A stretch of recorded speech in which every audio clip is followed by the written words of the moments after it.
할렐루야, 반갑습니다. 오늘은 제자성경 9번째 시간 사랑에 대해서 공부해 보려 합니다. 고린도전서 12장을 통해서 우리가 지난 강의에는 또 수업에는 성령님의 은사에는 무엇이 있는지 함께 배우고 공부하고 또 묵상했습니다.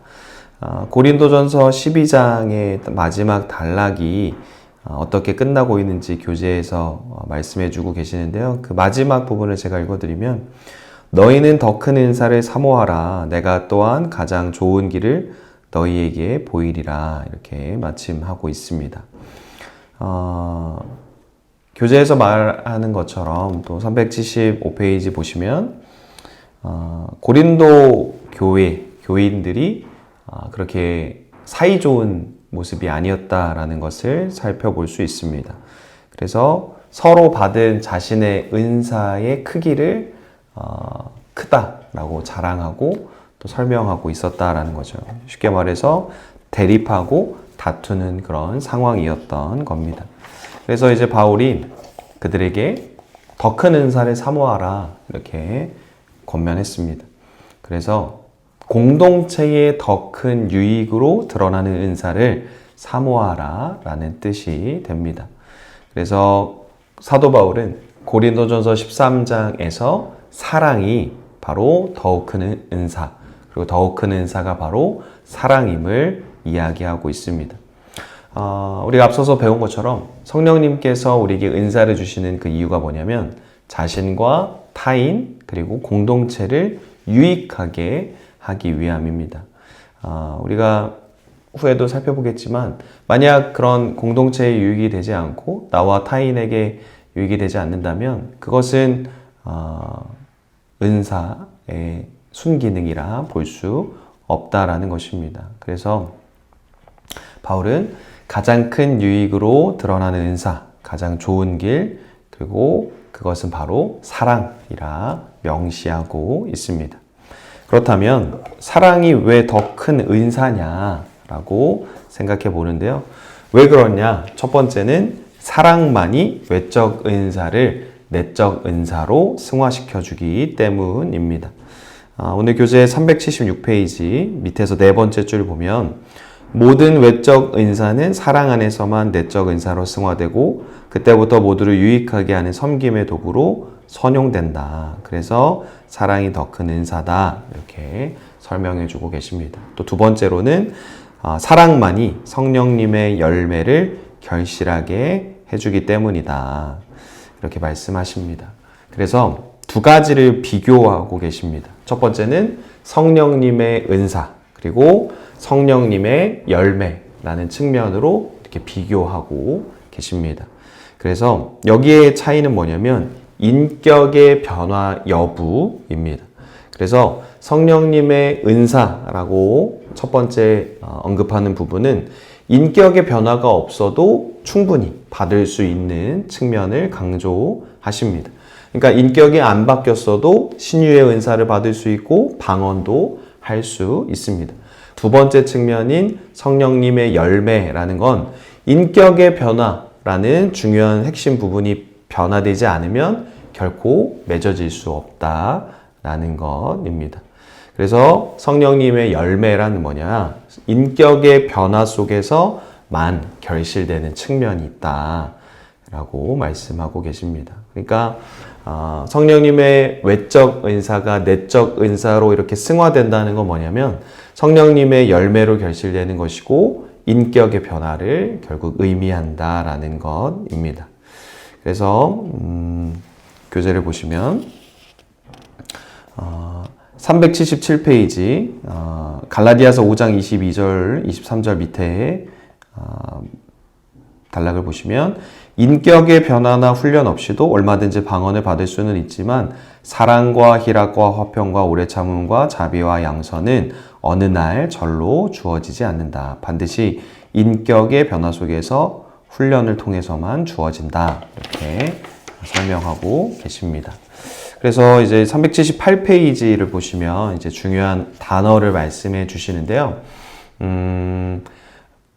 열매 라는 이 단어, 성령님의 열매를 표현할 때 이 열매라는 단어가 복수형으로 기록되어 있어야 합니다. 그런데 원문에는 단수형인 카르포스라는 단어로 이렇게 쓰이고 있습니다. 왜 그러냐? 이 성령님의 9가지 열매가 각각 1번부터 9번까지 각각의 다른 종류의 열매들이 아니라 이 첫 번째 열매, 사랑으로 시작하죠. 사랑과 희락과 뭐 이렇게 시작을 하는데 첫 번째 열매인 사랑이 다른 8가지 형태의 열매로 드러남을 표현하고 있기에 단수로서 이 카르포스라는 단어가 쓰이고 있다라는 것입니다. 그러니까 교재에서 설명하시는 것처럼 사랑이 오래 참음으로도 드러나고 평화와 절제, 온유로도 드러나는 것. 그것이 바로 이 성령님의 열매의 핵심이라는 것입니다. 그래서 사랑이 더욱 큰 은사다. 오늘 교재는 설명해 주고 계십니다. 세 번째로 왜 사랑이 더욱 큰 은사냐?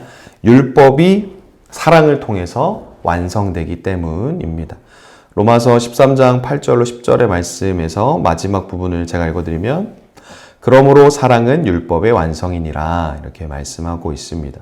즉 그 아래 딸락 보시면 사랑은 하나님의 계명을 그렇게 완성하는 원동력이라 할 수 있습니다. 우리가 앞에서도 몇 번 함께 다루고 살펴보았지만 그리스도인이 된다는 것은 X의 사람이 되는 것 우리가 여러 번 함께 살펴보았습니다. X의 이렇게 윗부분은 바로 하나님이시고 아랫부분은 사랑입니다. X의 윗부분은 하나님 사랑, 그리고 아랫부분은 바로 사랑이라는 거죠. 그래서 이 X의 사람의 균형이 잘 맞춰져야 한다라는 것입니다. 그래서 이 하나님의 계명을 완성하는 원동력이 바로 사랑이라 오늘 교재에서는 말씀해주고 계십니다. 그리고 379페이지 맨 윗줄 보시면 네 번째로 사랑하지 않으면 결국 아무것도 아니기 때문이다. 우리가 잘 아는 사랑장이라 알려진 고린도전서 13장에서 보면 뭐 대단한 게 아무리 많이 있어도 사랑이 없으면 아무것도 아니다 이런 말씀을 우리가 볼 수 있는데요. 고린도전서 13장 2절의 말씀을 보면 내가 예언하는 능력이 있어 모든 비밀과 모든 지식을 알고 또 산을 옮길 만한 모든 믿음이 있을지라도 사랑이 없으면 내가 아무것도 아니요 이렇게 말씀합니다. 그래서 그 아래 단락의 설명을 보시면 그대가 세상에서 아무리 출세했다 해도 사랑이 없으면 하나님 보시기에는 nothing일 뿐이다. 그러니까 아무리 값비싼 전자제품이라도 그 전자제품을 굴러가게끔 하는 어떤 시스템이 없으면 고철덩어리에 지나지 않는 것처럼 nothing, 그저 어떤 쓰레기에 불과하게 된 것처럼 우리도 뭐 대단한 출세가 있고 뭐 대단한 능력이 있어 또 보여도 그 안에 사랑이 없으면 핵심이 빠져 있는 nothing, 그냥 고철덩어리, 살덩어리에 불과할 뿐이다 말씀하고 계십니다. 뒤로 넘어가시면 다섯 번째로 하나님께서 그 사랑 자체이시기 때문이다 이렇게 말씀하고 계십니다. 요한일서 4장 7절로 8절 제가 마지막 단락 읽어드리면 이는 하나님은 사랑이심이라 이렇게 말씀하고 있습니다. 그러니까 하나님께서 사랑이시기에 사랑이 더욱 큰 은사다 이렇게 말씀하고 있습니다. 그래도 뒤로 넘어가시면 마지막으로 여섯 번째는 사랑이 더욱 큰 은사인 마지막 이유는 예수님께서 우리에게 주신 새로운 계명이 바로 사랑이기 때문이다 이렇게 말씀하십니다.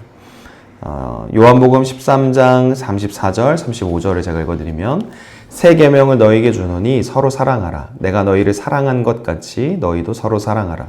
너희가 서로 사랑하면 이로써 모든 사람이 너희가 내 제자인 줄 알리라. 예수님께서 이렇게 말씀하십니다. 그리스도인이라는 증거를 드러내는 표징이 많이 있죠. 뭐 주일에 교회에 와서 예배를 드린다거나 봉사를 한다거나 헌금을 한다거나 하는 것 있습니다. 그런데 그 자체가 그리스도인이라는 증거가 되지는 않습니다. 더 중요한 건 뭐냐? 서로 사랑하는 일입니다. 앞서 우리가 생각했던 것처럼 아무리 뭐 대단한 게 있고 출세를 하고 엄청 많이 뭔가를 헌신을 해도 그 안에 사랑이 없으면 결국 아무것도 아니라라는 것이죠. 그래서 서로 사랑하는 것만이 예수님께서 말씀하신 것처럼 당신의 제자됨의 증거, 그리스도인이라는 것 말씀해 주고 계십니다.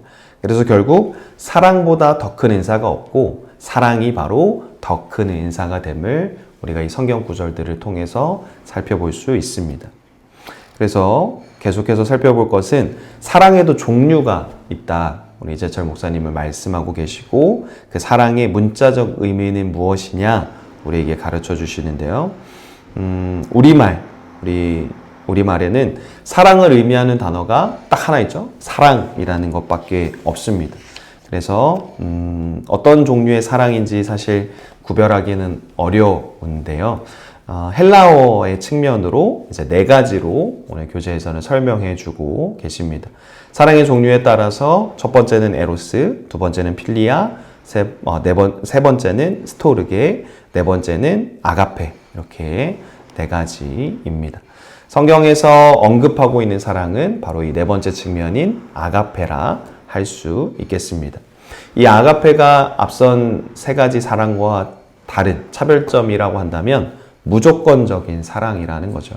에로스, 필리아, 스토르게는 조건적인 사랑이지만 4번째 이 아가페, 성경이 언급하고 있는 사랑은 아가페는 무조건적인 그런 사랑이라는 것입니다. 그래서 아가페의 문자적 의미를 우리가 좀 생각해 보면 아가페는 사랑을 뜻하는 명사이고 사랑하다라는 의미의 동사는 아가파오입니다. 여러분 우리가 김종수 목사님께서 생전에 말씀하실 때 사랑은 명사가 아니라 동사다 이런 말씀 많이 해주셨는데요. 아가페는 사랑을 뜻하는 명사 그리고 아가파오는 사랑하다라는 의미의 동사인데요. 우리가 목사님께서 말씀해 주셔서도 우리가 잘 알고 있지만 사랑이 그저 어떤 명사로서 어떤 정체된 것으로서만 그치는 게 아니라 사랑은 실천하고 행동하고 또 표현하는 것이라 우리가 배워왔습니다. 그래서 이 아가파오라는 사랑하다라는 동사의 첫 번째 뜻은 바로 기뻐하다입니다. 사랑은 기뻐하는 것입니다. 언제 어디서든 누구를 생각하기만 해도 마냥 기쁘다라는 것, 그것은 바로 그 사람을 사랑하기 때문입니다. 누군가 연애를 할 때 사랑하는 남자친구, 여자친구를 생각할 때 기쁘다라고 생각하는 것은 그 사람을 사랑하기 때문입니다. 그리고 저처럼 이제 육아를 하는 아빠, 엄마로서 아이들을 생각했을 때 웃음이 지어지고 기쁘다라고 여겨지는 건 또 그 아이들을 너무나 사랑하기 때문입니다. 그리고 손자, 손녀들을 생각할 때 역시 그 아이들을 생각하면 또 역시 미소가 지어지고 행복해지고 기쁘다라고 한다면 그 아이들을 너무나도 사랑하기 때문이라는 것이죠. 그리고 아가파오, 사랑하다의 두 번째 뜻은 잘 되기를 바라다입니다. 사랑하는 건 그 사람이 정말 잘 되기를 바라고 소망하는 것입니다. 그리고 뒤로 넘기셔서 헬렌 켈러에 대한 이야기 있는데요. 여러분 헬렌 켈러 이야기를 오늘 책에서도 보시고 또 그동안 많이 접하셔서 잘 아시겠지만 누구라도 참 어려운 일을 이 헬렌 켈러라는 사람이 해왔던 것입니다. 헬렌 켈러는 보지도 듣지도 말하지도 못하는 그런 사람이었습니다. 그런데 이 헬렌 켈러를 위대하게 만든 사람은 바로 설리번 선생님이었습니다. 설리번 선생님은 다른 것 바라는 게 아니라 정말 헬렌 켈러가 잘 되게 된 그런 바라는 마음으로 사랑하고 대했던 것입니다. 그래서 결국 헬렌 켈러가 역사적으로 위대한 인물이 될 수 있었던 것이죠. 그 포옹 한 번으로 그가 기적을 경험하게 된 것입니다. 사랑은 기적을 낳는 것입니다. 아가파오의 세 번째 뜻은 귀하게 여기다입니다. 사랑은 사랑의 대상을 귀하게 여기는 것이다. 오늘 책에서 말씀하고 계십니다. 385페이지의 두 번째 단락을 보시면 이제 틀림과 다름에 대해서 이렇게 말씀해 주고 계십니다. 저도 이 부분에 동의를 하는 부분인데요. 사랑하면 또 상대가 자신과 다르다는 사실을 귀하게 여긴다. 그래서 사랑하면 내가 틀렸다고 말하지 않는다. 틀렸다는 것은 옳지 않다는 말이다. 사랑은 서로 다름을 인정하고 존중하는 것이다. 말씀하십니다. 틀린 것과 다른 것은 분명히 차이가 있습니다. 우리가 시험 문제를 풀 때 정답이 1번인데 2번을 썼다 라고 한다면 분명 그건 틀린 겁니다. 정답이 1번이기 때문이죠. 그런데 다른 건 뭐냐? 상대방과 내가 좋아하는 게 다를 수 있고 상대방의 어떤 외모와 내 외모가 다를 수 있고 생각이 다를 수 있다라는 것을 생각하는 것입니다. 그래서 결국 사랑은 서로 다를 수 있음을 인정하고 서로의 생각과 서로의 외모와 서로의 어떤 기호를 존중하는 것입니다. 그래서 우리가 서로 다른 사람이 결혼하게 될 때에 이것이 굉장히 중요한 부분이 아닐 수 없습니다. 저도 어느덧 결혼 5년 차가 됐는데요. 연수가 쌓여갈수록 정말 이 부분이 뼈저리게 다가오는 부분입니다. 사랑이 뭐냐? 서로 다름을 인정하는 것, 또 결혼도 그렇다라는 거죠. 그러니까 평생 서로 다른 환경에서 자라온 두 사람이 만나서 결혼을 하고 가정을 이룬다는 것 정말 쉽지 않은 일입니다. 그런데 사랑하기 때문에 서로 다름을 인정하고 서로 존중해 주는 것입니다. 그래서 연이어서 프랑스의 여성 문학가, 철학가 시몬느 베이온이 이렇게 말했죠. 사랑은 상대와 자신의 거리를 사랑하는 것이다. 참 멋있는 말입니다. 내가 이걸 좋아하기 때문에 상대방도 이걸 좋아해야 된다. 강요할 수 없는 거고 내가 이걸 싫어하기 때문에 상대방도 해서는 안 된다. 라고 또 강요할 수 없는 게 바로 사랑입니다. 정말 참된 사랑, 우리가 상대방을 사랑한다면 상대방과 자신의 거리, 즉 다름을 귀하게 여길 수 있어야 한다라는 것입니다. 그래서 그 거리가 길면 긴 만큼, 그 다름이 크면 큰 만큼 더욱더 사랑하는 것입니다. 그래서 그 밑줄에 보시면 그래서 사랑은 아름다운 조화의 꽃을 피운다 이렇게 말씀해 주십니다. 참 마음의 위로가 되고 든든한 은혜가 되는 말씀입니다. 그래서 성경은 어떻게 사랑을 정의하고 있느냐? 다음과 같이 정의합니다. 두 가지 측면으로 말씀해 주시는데요. 첫 번째는 뭐뭐가 아니다라는 부정문의 소극적 정의, 그리고 두 번째는 사랑은 뭐뭐이다라는 긍정문의 적극적 정의입니다. 그래서 소극적 정의는 첫 번째부터 8번째까지 이렇게 설명해 주시고 있고요. 적극적 정의는 첫 번째부터 또 7번째까지 이렇게 설명해 주고 계십니다. 소극적 정의는 첫 번째, 사랑은 시기하지 않는다입니다. 고린도전서 13장 4절부터 6절의 말씀을 또 함께 참고해 보시면 좋을 것 같은데요. 교재 386페이지 맨 아랫줄 보시면 경계해야 할 건 뭐냐? 그릇된 경쟁의식이라는 것입니다.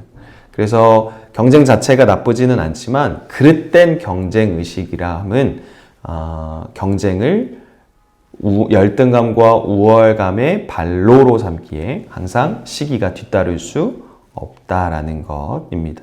앞선 고린도 교인들의 사례가 그렇다라는 거죠.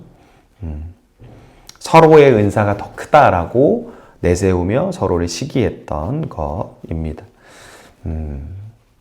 그 두 번째의 사랑의 소극적 의미는 자랑하지 않는다라는 것입니다. 자랑은 과장하는 것입니다. 우리가 자랑할 때 역시 자기 우월성을 과시하거나 반대로 열등감을 감추기 위해서 자신 행위를 계속 과장하게 되는 것입니다. 또 세 번째는 사랑은 교만하지 않은 것입니다. 그 아래줄 보시면 교만은 실제의 자기보다 자신을 훨씬 높고 큰 사람으로 착각하는 것이다. 이렇게 말씀합니다. 그리고 그 아래줄 보시면 사랑은 상대에게 자신을 맞추어 주는 것인데 교만의 자리는 상대가 자기에게 맞춰주기를 요구한다. 그 상태에서 사랑은 불가능하다. 우리가 방금 앞서서 다루었던 것처럼 사랑은 다름을 인정하고 존중하는 것인데 교만한 상태로 이어지게 되면 그것을 결국 사랑이 온전하게 이룰 수 없게 방해하는 것이라는 거죠. 그리고 네 번째로 사랑은 무례히 행하지 않는 것입니다.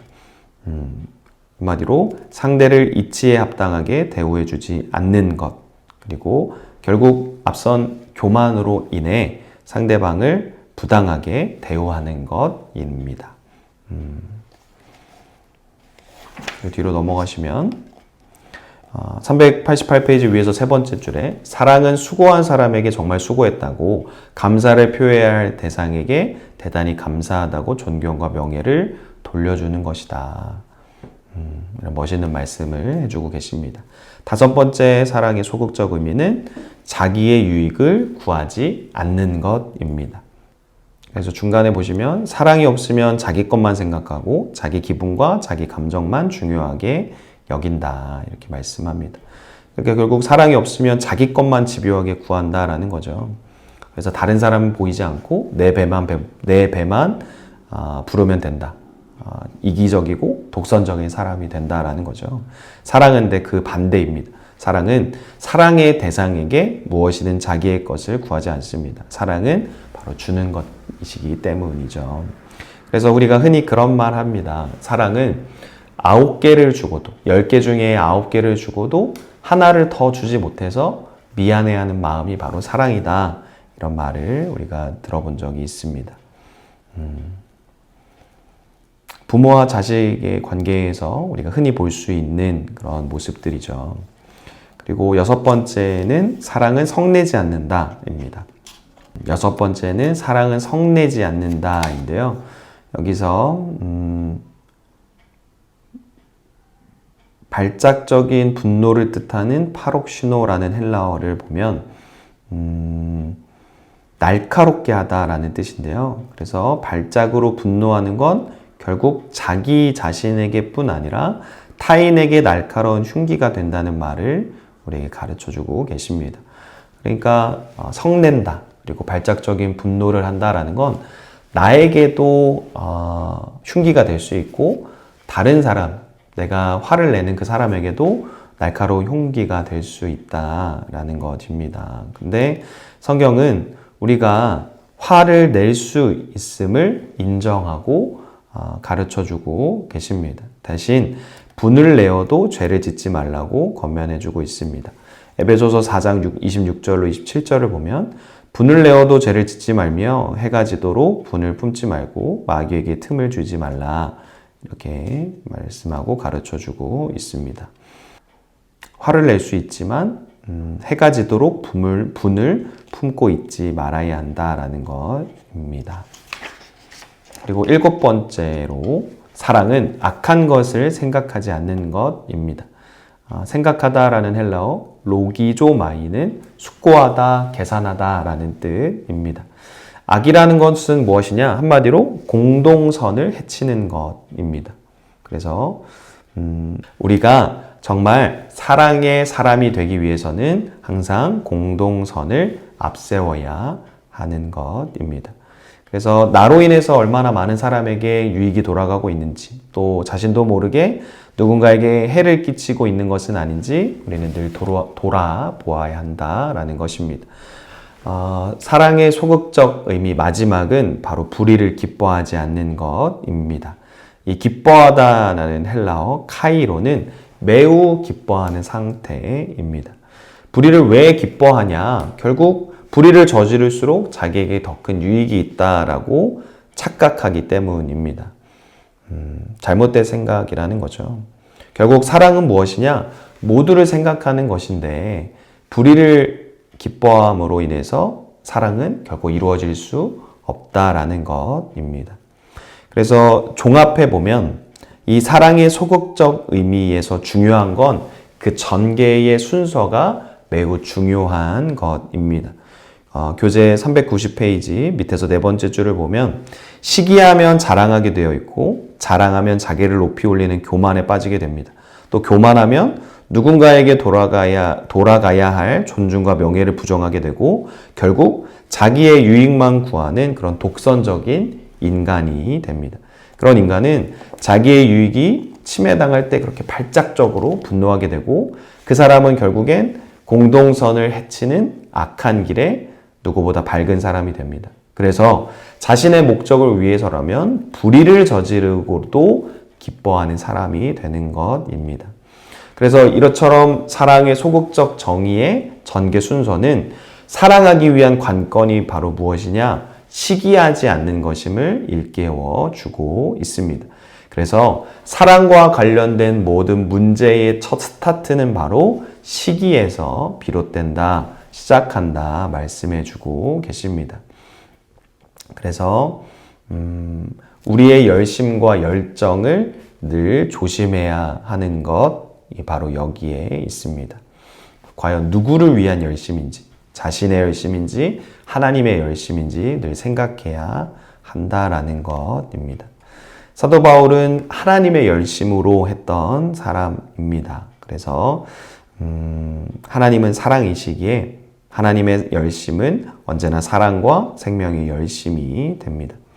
391페이지 밑에서 세 번째 줄 보시면 그대가 겸손하게 하나님의 열심으로 일하려 하면 하나님께서 그대의 삶을 통해 당신의 열심으로 사랑과 생명의 열매를 거두실 것이다.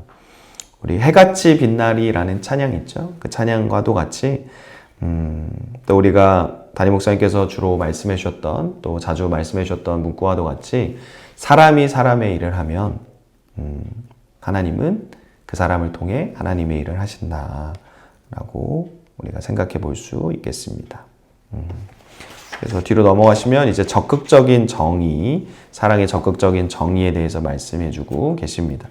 고린도전서 13장 6절로 7절의 말씀을 보면 이제 사랑은 뭐뭐이다 라는 이 긍정문을 통해서 사랑의 적극적인 정의에 대해 살펴볼 수 있습니다. 첫 번째 사랑은 무엇이냐?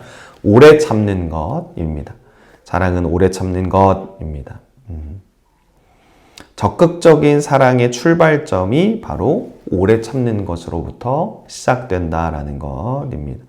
그러니까 사랑의 소극적인 의미가 시기하지 않는 것으로부터 그 순서가 전개되었다면 사랑의 적극적인 정의, 적극적인 사랑의 출발점은 바로 오래 참는 것으로부터 시작된다라는 것이죠. 그래서 굉장히 재미있는 말씀을 해주십니다. 잘 참는 사람, 못 참는 사람에 대한 이야기를 해주시면서 잘 참는 사람은 참는다고 말하지 않는다. 그 순간에도 참고 있기 때문이다. 이렇게 말씀해주고 계십니다. 그렇죠? 굉장히 잘 참지 못하는 사람은 내가 얼마나 많이 참았는지 알아 라고 이야기하지만 잘 참는 사람은 그런 말조차 하지 않죠. 그 순간에도 참고 있기 때문에 그렇죠. 두 번째로 사랑은 온유하다. 그래서 헬라어 크레슈투오마이는 온유한 자는 복이 있나니 예수님의 그 산상수훈 말씀에서 말씀하신 온유와는 다른 부분이 있습니다.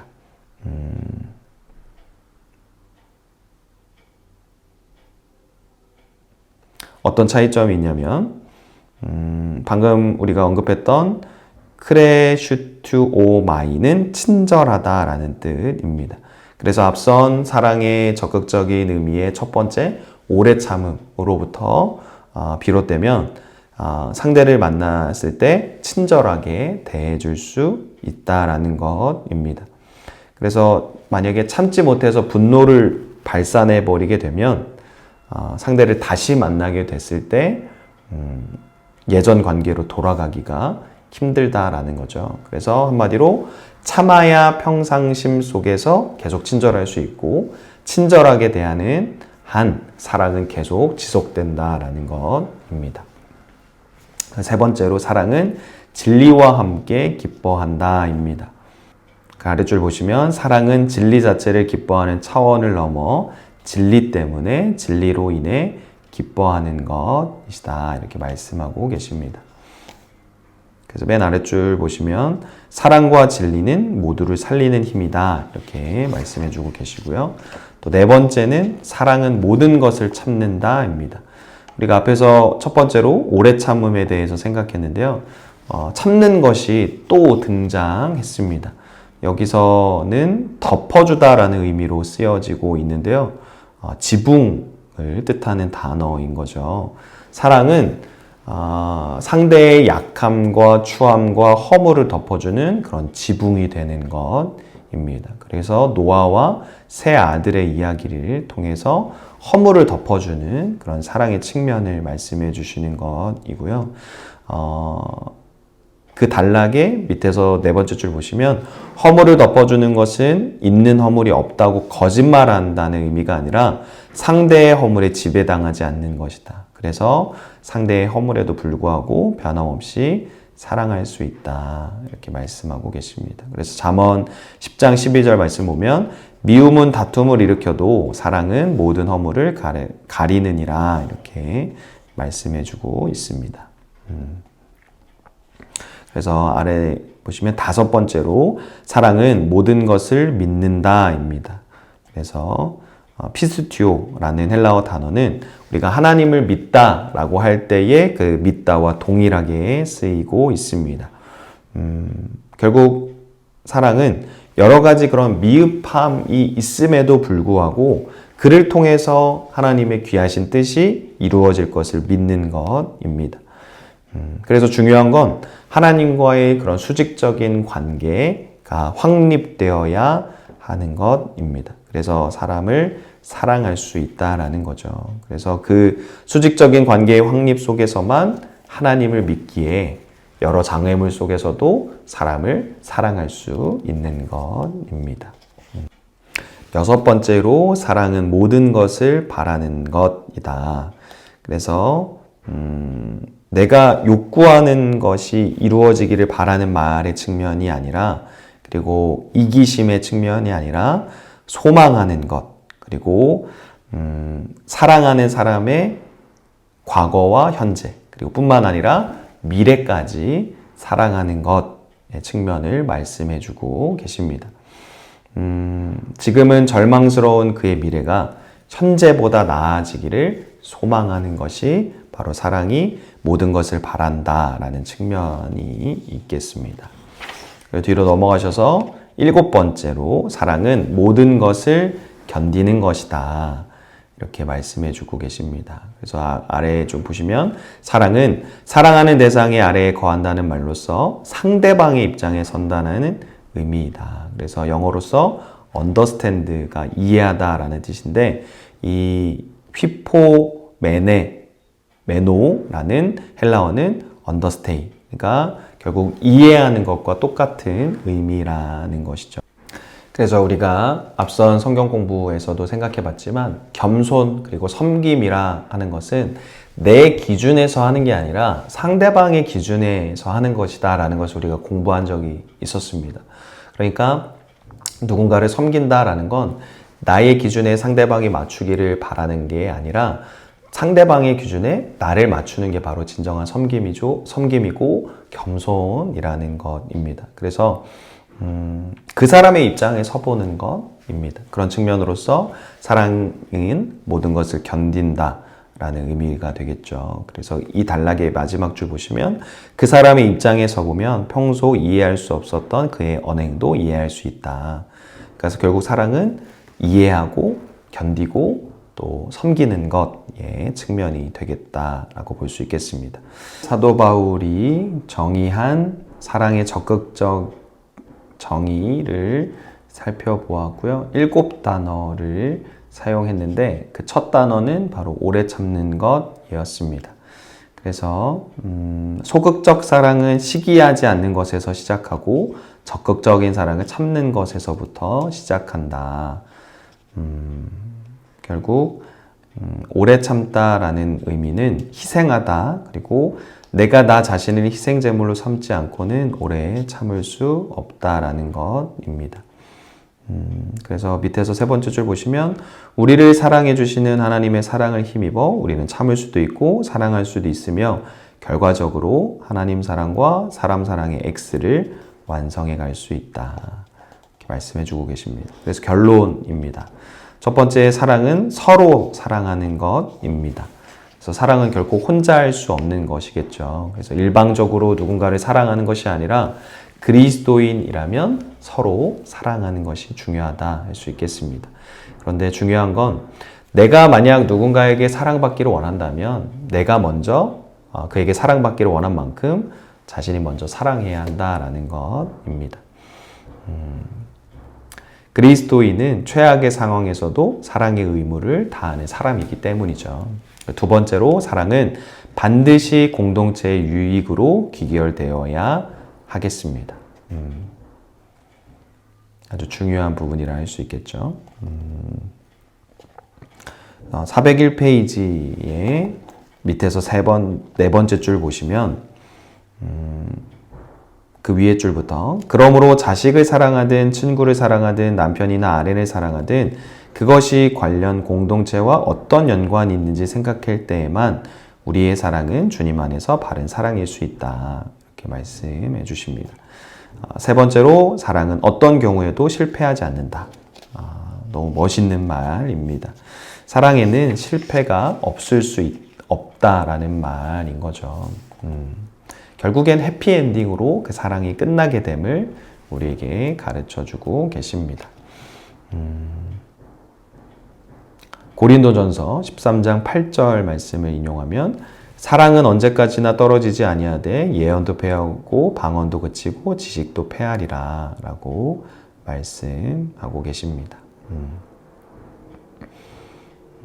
이 떨어지다로 번역된 헬라어 에크핍토는 소멸하다, 실패하다 라는 뜻인데 사랑은 소멸하지도 실패하지도 않는다라는 것입니다. 누군가를 진정으로 사랑한다면 상대의 반응에 상관없이 내 사랑의 행위는 소멸하지 않고 주님 앞에 영원히 남는다 이렇게 말씀하고 계십니다. 그리고 마지막으로 사랑은 사랑의 동의는 오직 하나님이시다라고 말씀해주고 계십니다. 이 발광체에 대한 말씀으로 마치고 계시는데요. 402쪽 맨 아랫줄 보시면 하나님께서 사랑의 발광체시라면 우리는 그분의 사랑을 이 세상에 방출하는 사랑의 복사체가 된다 말씀해주고 계십니다.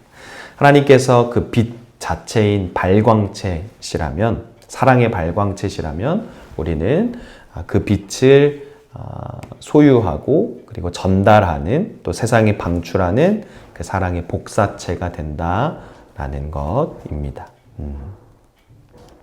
그리고 마지막으로 자신이 하나님께 사함을 받은 일이 적다라고 생각하는 사람은 적게 사랑하고 많이 있다라고 생각하는 사람은 많이 사랑한다 이렇게 말씀하고 계십니다. 그런 사람은 사랑의 복사체가 될 수 없는 거죠. 적게 사함을 받았다라고 생각하는 사람은.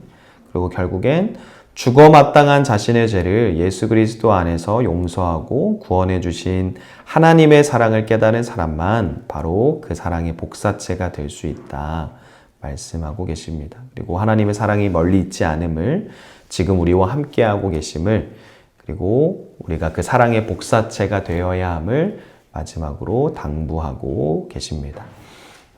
이렇게 9강의 내용을 좀 정리해 볼 수 있겠고요.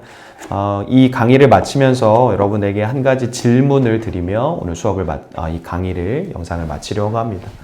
여러분들에게 사랑의 의미는 무엇인지 한번 곰곰이 생각해 보시고 나는 어떤 사랑을 그동안 해왔는가 오늘 교재의 내용을 통해서 이 소극적 정의의 사랑 그리고 적극적 의미의 사랑의 측면에서 나는 정말 사랑을 잘 실천해 왔는가 또 내가 누군가를 사랑함에 있어 방해가 되는 요소는 무엇인가 한번 곰곰이 생각해 보시는 여러분 되었으면 좋겠습니다. 그리고 각 반 수업마다 많은 토론과 또 의견 나눔을 통해서 더 깊은 교제와 나눔이 있었으면 좋겠습니다. 기도하고 마치겠습니다. 사랑과 은혜가 많으신 주님, 우리가 주님의 사랑을 고백하게 하시고 믿음으로 또 경험하게 하여 주시니 감사합니다. 하나님께서 그 발광체가 되심을, 그 사랑의 그 자체가 되심을 우리가 오늘 교제를 통해 함께 배웠습니다. 우리 역시 그 사랑을 전달받고 또 수용하는, 또 복사하는 전달로서 그 사랑을 흘려보내는 우리 모두가 되게 하여 주시고, 오늘 나눈 이 교제의 내용을 통하여 개념을 습득하게 되었사오니 각자의 삶 가운데 실천하는 또 우리 모두가 되게 하여 주시옵소서. 그리하여서 하나님 사랑이 우리의 삶에서 그치고 정체되는 것으로 끝나는 것이 아니라 우리의 삶을 통하여 그 사랑이 많은 이들에게 전달되게 하시고 흘러가게 하시고 또 확장되어질 수 있도록 주님 도와주시옵소서. 이제 어느덧 성경 공부 이번 학기 오늘과 다음 시간으로 맞춰지게 될 텐데 끝까지 유종의 미를 거둘 수 있는 또 우리 모두가 되게 하여 주시옵소서. 오늘 수업 가운데에도 다양한 토론과 나눔을 통하여 또 다른 은혜를 우리 모두에게 허락하여 주실 것을 믿사오며 사랑 은혜가 많으신 우리 주 예수님의 이름으로 기도드립니다. 아멘.